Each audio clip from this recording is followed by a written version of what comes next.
Today, that diplomacy opened up a new path toward a world that is more secure, a future in which we can verify that Iran's nuclear program is peaceful and that it cannot build a nuclear weapon. While today's announcement is just a first step, it achieves a great deal.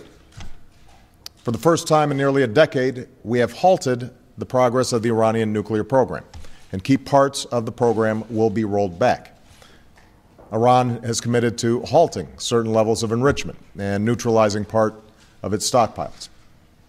Iran cannot use its next-generation centrifuges, which are used for enriching uranium. Iran cannot install or start up new centrifuges, and its production of centrifuges will be limited. Iran will halt work at its plutonium reactor, and new inspections will provide extensive access to Iran's nuclear facilities and allow the international community to verify whether Iran is keeping its commitments. These are substantial limitations which will help prevent Iran from building a nuclear weapon. The Philadelphia Church of God presents the Trumpet Daily.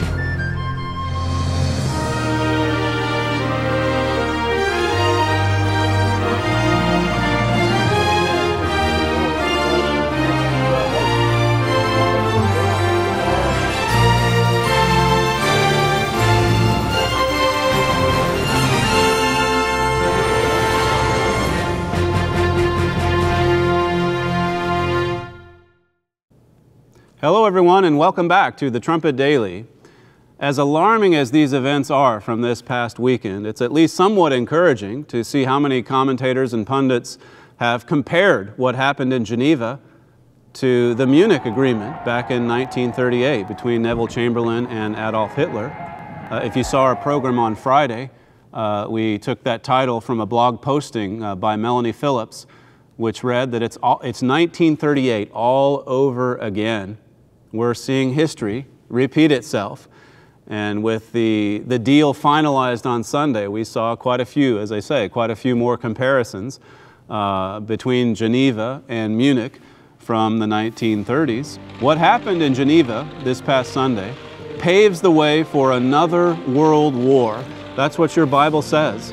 And even history teaches us that same lesson if we'll just listen, if we'll just open our eyes and see what it is that's happening. This Geneva surrender really is a watershed event in this young century, as Carolyn Glick wrote just a couple of weeks ago. It represents a total and unmitigated defeat for the United States. Pure and simple. It's a defeat, a stunning defeat. Really, with the stroke of a pen, the United States basically became a second-rate power in this world. Let me just quote to you what Carolyn Glick said on November 14th. She said, what happened in Geneva last week, she's referring to the first phase of these negotiations, what happened in Geneva last week was the most significant international event since the collapse of the Soviet Union in 1991. She said the collapse of the Soviet Union signaled the rise of the United States as the sole global superpower. The developments in the six-party nuclear talks with Iran in Geneva last week signaled the end of American world leadership. That's what it signaled, the end of America leading the world as the lone superpower. Those days are now over. And look at the ascendancy of nations like Iran. Here again, just with the stroke of a pen, the Islamic Republic was given the time that they desperately needed to finish this bomb, to finish a nuclear bomb. I mean, really, it was a victory on multiple levels for Iran. They wouldn't even have been at the negotiating table were it not for the fact that the mullahs themselves were being squeezed by those sanctions.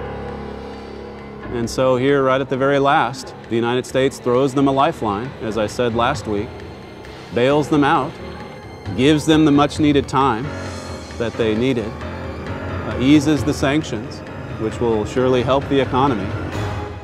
It's just a stunning turn of events. This is from the Wall Street Journal on Sunday, November 24th. It says, start with the facts that this interim accord fails to meet the terms of several United Nations resolutions, which specify no sanctions relief until Iran suspends all uranium enrichment. That's what all of the resolutions at the UN said must happen before the sanctions can be eased or lifted. It says in the Wall Street Journal, under this deal, Iran gets sanctions relief, but it does not have to give up its centrifuges that enrich uranium, does not have to stop enriching, does not have to transfer control of its enrichment stockpiles, and does not have to shut down its plutonium reactor at Arak. So this deal, this so-called deal, it doesn't even really rise to the standards set by the United Nations, of all things. The UN, what the United States has insisted here, it doesn't even rise to the level of strictness put forth by the United Nations. That says a lot about what the United States just conceded. It says a whole lot about this deal, the terms of it. Continuing from the Wall Street Journal, Mr. Obama's weekend statement glossed over these canyon-sized holes. He said, quote, Iran cannot install or start up new centrifuges, but it already has about 10,000 operational centrifuges that it can continue to spin for at least another 6 months. It asks, why does Tehran need so many centrifuges if not to make a bomb at the time it pleases? Why is there a need for so many of these? It goes on and says, the president also said that Iran has committed to halting certain levels of enrichment and neutralizing part of its stockpiles. Quoting the president again, then the article says he's referring to an Iranian pledge to oxidize its 20% enriched uranium stockpile, but this too is less than reassuring because the process can be reversed. And Iran retains a capability to enrich to 5%, which used to be a threshold we didn't accept because it can easily be reconverted to 20%. So these are all just little cosmetic changes that Iran has agreed to. Nothing really serious, nothing consequential, and all of these cosmetic changes, as the Wall Street Journal brings out, can just simply be reversed back with the flip of a switch. That's it. That's what it amounts to. Mr. Obama said Iran will halt work at its plutonium reactor, but Iran has only promised not to fuel the reactor, even as it can continue other work at the site. It says that is far from dismantling what is nothing more than a bomb factory. The U.S. didn't even demand that the bomb factory be dismantled. It goes on and says in this article, North Korea made similar promises in a similar deal with Condoleezza Rice during the final Bush years, but it quickly returned to bomb making. You forget about Munich for a moment and think about, well, how about learning from the lesson back in the second term of President Bush, just a few years ago? The lesson from North Korea, the promises they made, and then a year later, testing their first nuclear bomb. Now, it reminds me of what Prime Minister Netanyahu said at the UN back in October. He said a nuclear-armed Iran in the Middle East is like 50 North Koreas. It's 50 North Koreas. That's how serious and dangerous this threat is.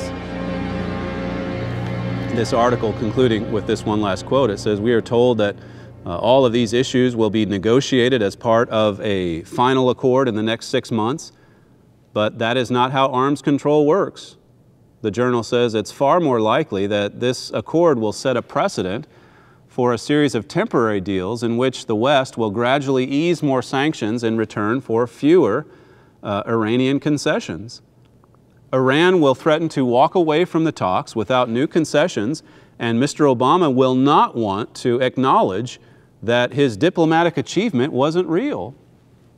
The history of arms control is that once it is underway, the process dominates over substance, and a Western leader who calls a halt is denounced for risking war.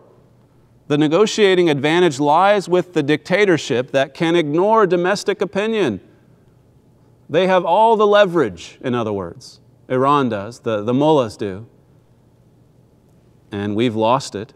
Mr. Obama all but admitted this himself by noting that only diplomacy can bring about a durable solution to the challenge posed by Iran's nuclear program. He added that I have a profound responsibility to try to resolve our differences peacefully rather than rush towards conflict. And then the journal asks, rush to conflict? Rush to conflict? Iran's covert nuclear program was uncovered a decade ago, and the West has been desperately trying to avoid military action.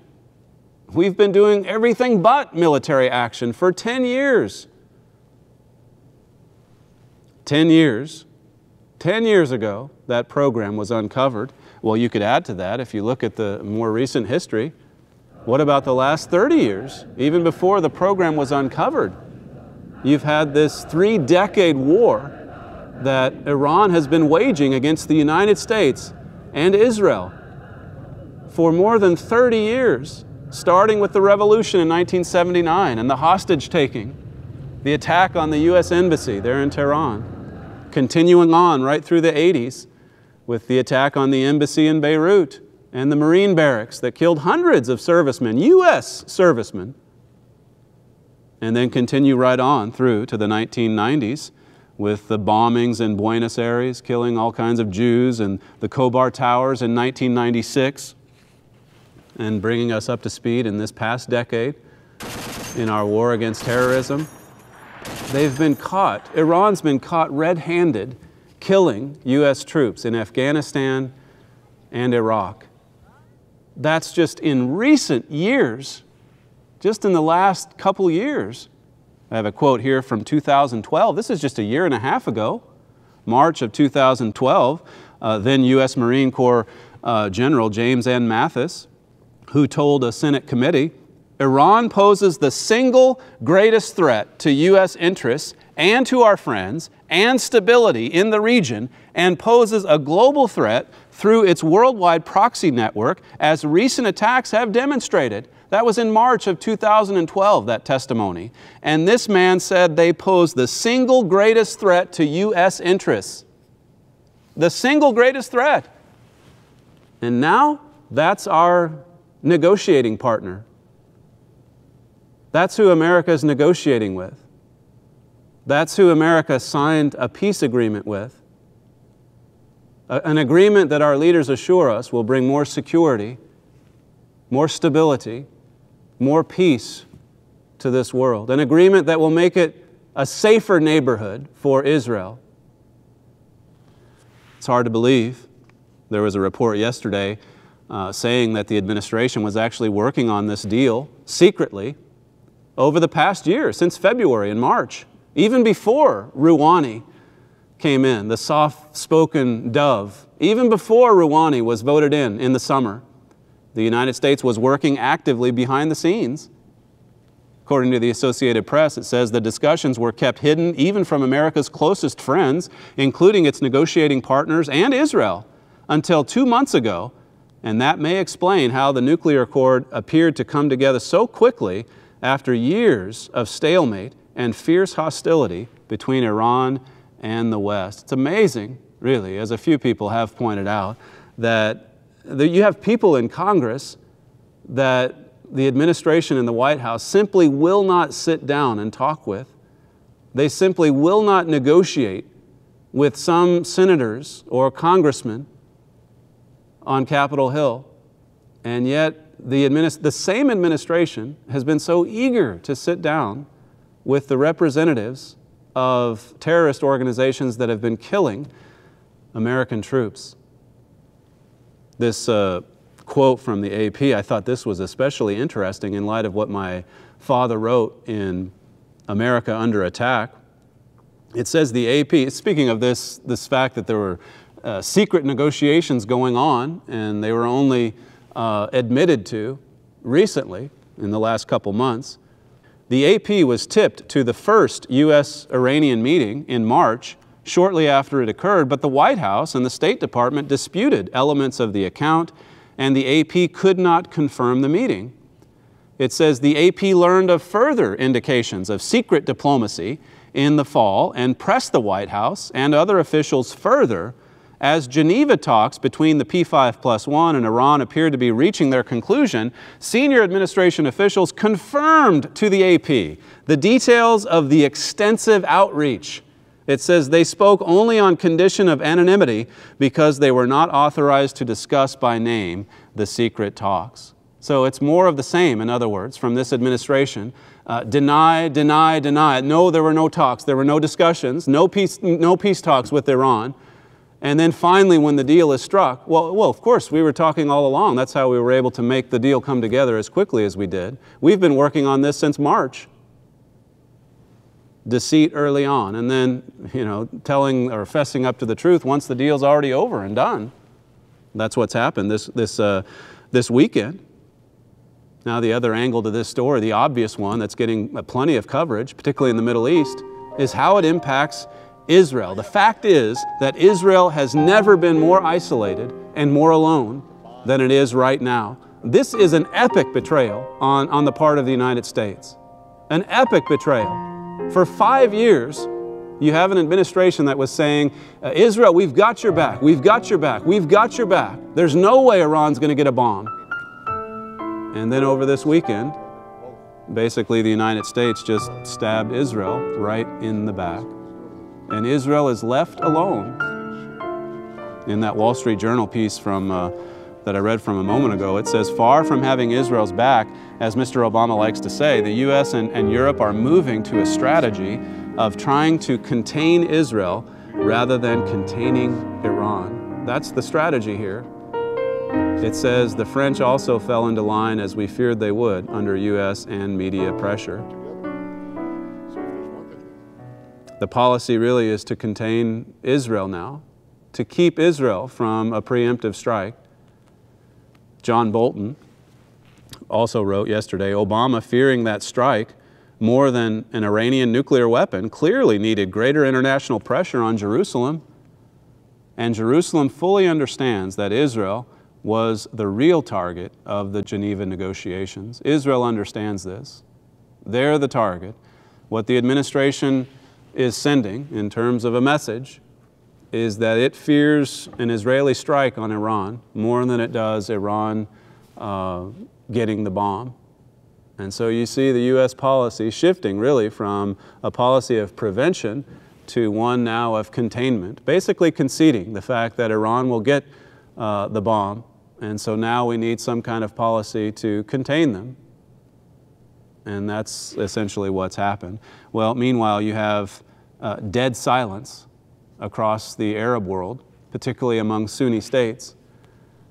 Why haven't they come out and applauded this deal in Geneva like the mullahs are doing and like the administration is doing? Everyone else in the world is either laughing and mocking the United States or sitting there in terrified silence about the prospect of what this means. It's sure to set off a nuclear arms race all across the Middle East. In fact, there was a report just from a few weeks ago suggesting that Saudi Arabia was working to purchase nuclear bombs from Pakistan. We've prepared a short feature on that story, which recently posted at thetrumpet.com. So we'll take a look at that and then come back in just a second. According to a November 6 BBC report, Saudi Arabia has purchased nuclear weapons from Pakistan. The report claims the weapons are ready to be transported at any time. Disheartened by the nuclear negotiations going on in Geneva and fearing the inevitability of Iran obtaining nuclear weapons, the Saudis have begun taking extreme measures to safeguard their national security. The Saudis are the main counterbalance to Iran in the Middle East. Being the largest and wealthiest of the Sunni Arabic nations, the Saudis are constantly at loggerheads with Iran. This can be seen throughout the Middle East in nations such as Syria, Egypt, and Bahrain. Though the Saudis and Iranians may not be in direct conflict, the two sides are fighting numerous proxy wars. It is a regional power struggle between two factions of Islam, Shiite and Sunni. As Iran races toward the nuclear bomb, the likelihood of a regional crisis rises. For a long time, Saudi Arabia relied on foreign powers to keep Iran in check. That changed with the election of Hassan Rouhani. Perceived as a moderate, Rouhani has the international community, particularly America, falling head over heels. Trumpet managing editor Joel Hilliker wrote, "An American reconciliation with Iran truly is a game changer for Saudi Arabia. It absolutely shreds the U.S.-Saudi alliance. The Saudis are already speaking of a major shift away from the United States. One source told Reuters that Saudi Arabia doesn't want to find itself in a situation where it is dependent on America, which it deems untrustworthy and treacherous. We can see this mindset being transformed into action as Saudi Arabia arms itself with nuclear weapons. The Saudis know they need to remain a credible threat to Iran, which is only moments away from obtaining nuclear weapons. While the Saudis would like America's aid to keep Iran under control, King Abdullah and his princes have their own plans for the Middle East. These plans are by no means moderate. Would a Saudi nuclear deterrent to Iran using weapons of mass destruction be a good thing? Considering Saudi Arabia's history as an incubator of terrorism and its hostile stance toward Israel, it would not. The same BBC article about the Saudi acquisition of nuclear weapons contains graphics showing surface-to-surface missile launch facilities that can target not just Iran, but Israel. The Saudis obtaining nuclear weapons would undoubtedly put Israel on edge. Israel has felt the effects of American abandonment in the months following the election of Rouhani. For a second adversary to acquire nuclear weapons would only heighten Israel's fear of its neighbors and push it closer to acting alone in stopping the proliferation of nuclear weapons. A lack of confidence in the United States' foreign policy in the Middle East is quickly turning the region into a nuclear powder keg where everyone is holding a match. Saudi Arabia can deny its investment in nuclear weapons, and Iran can deny its attempts to build them. But one truth that always stands the test of time is that of Bible prophecy. Daniel chapter 11 verse 40 speaks of Iran rising to power in the Middle East and the nations that will bow before it. You can read about it in our booklet, The King of the South. Psalm 83 tells us that the Saudis, anciently known as the Ishmaelites, will outlive the King of the South and will plot to destroy Israel. You can understand this alliance against Israel by reading Gerald Fleury's article, A Mysterious Alliance. As nuclear proliferation threatens our very existence, there is hope in the fact that Christ will return before man can destroy himself. From that time on, all weapons will be done away with, and nations such as Saudi Arabia, Iran, and Israel, once bitter enemies, will walk side by side in peaceful cooperation. In response to the Geneva deal that was struck on Sunday, I noticed from an Israeli paper that former U.S. President Jimmy Carter came out and said that he was convinced now that after 35 years of animosity and distrust, there is an historic opportunity to rebuild relations with the government and the people of Iran on solid foundations of mutual respect. That coming from former President Jimmy Carter. And when I saw that, I immediately thought of this article, Jimmy Carter still haunting the peace process. This is from 2008, an article by my father, and basically what he goes through this article and shows is that we're using the same policies today that President Carter used back in the late 1970s. I just want to give you the concluding quote from that article. My father says, "More than any other nation, apart from Iran itself, America, led by President Carter, was responsible for the overthrow of the Shah and the ushering in of the Ayatollah Khomeini." It says, President Carter led the charge. That weakness could prove to be the biggest foreign policy disaster in modern times. He led the charge. I mean, that man is largely responsible for introducing the world to the Ayatollah.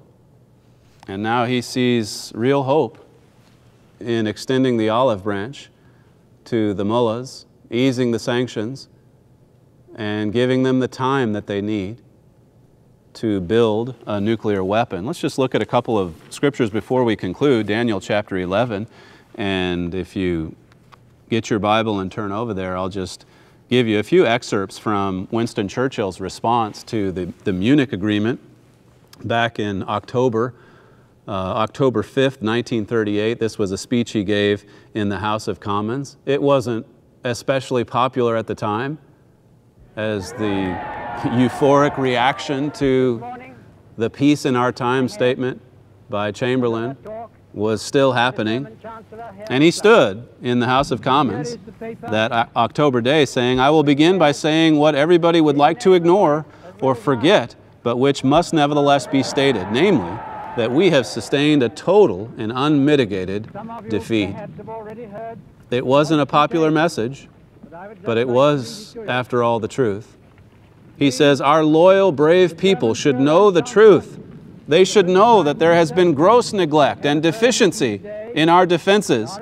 They should know that we have sustained a defeat without a war, the consequences of which will travel far with us along our road. They should know that we have passed an awful milestone in our history, and that the terrible words have for the time being been pronounced against the Western democracies. Thou art weighed in the balance and found wanting," he said. And then he concluded by saying, "And do not suppose that this is the end. This is only the first sip, the first foretaste of a bitter cup, which will be proffered to us year by year, unless by a supreme recovery of moral health and martial vigor we arise again and take our stand for freedom as in the olden time." It's just the first sip of a bitter cup. Notice Daniel chapter 11 and verse 40. Of course, that's Churchill's warning from history, and more important than his warning, which certainly is applicable to today, is what does God say about all these events swirling around us? What does God say about what's coming as a result of these appeasers trying to negotiate their way to peace with tyrants and dictators? "And at the time of the end shall the king of the south push at him, and the king of the north shall come against him like a whirlwind, with chariots and horsemen and many ships," it says, "and he shall enter into the countries and shall overthrow and pass over." This speaks of that clash between Europe and the Iranian-led Islamic king of the south. Now, right now, Europe, the bureaucrats there they're certainly part of this agreement with Iran, but that will soon change. Something will awaken that beast in Europe. Something will awaken it to finally stand against and to come against this Islamic head of the snake in this spectacular clash that we've talked about and written about quite a lot. Let's conclude over in Luke 21. Luke chapter 21. Of course, by that point, when Europe does awaken, the United States, as we've also said before, won't even really be in the picture. They're not mentioned in Daniel 11:40. By that point, we're out of the picture. Our power will be so weak. We'll have so many problems here at home to deal with, and we'll be very vulnerable at that. Luke 21:34, it says, "And take heed to yourselves, lest at any time your hearts be overcharged with surfeiting and drunkenness and cares of this life, and so that day come upon you unawares. For as a snare shall it come on all them that dwell on the face of the whole earth." See, our peoples, like Churchill said, they need to know the truth. They need to know what's coming. They need to know that agreements like what was reached on Sunday, they're not going to bring greater security and peace. They're going to pave the way for more war, worldwide war. And the warning for us is there in verse 36, "Watch you therefore, and pray always, that you may be accounted worthy to escape all these things that shall come to pass, and to stand before the Son of Man." We can thank God that it ultimately leads to the return of Jesus Christ to this earth. And that follows these events described in the lead up to the tribulation enduring, that finally then Jesus will return to this earth and establish the government of God headquartered in Jerusalem. But until then, as the Bible says, we've got to watch and pray always and open our eyes to what's happening. So you can certainly go to thetrumpet.com and check back on that article we had on Jimmy Carter back in 2008, and also we've been regularly reminding you of the Trumpet Weekly as well. This past week, a week ago, we advertised or wrote about the Saudi Arabia reaching out to Pakistan. So you want to go back and make sure you subscribe to all of those publications that we make available to you for free of charge. Thank you for joining us today, and we'll see you again next time on the Trumpet Daily.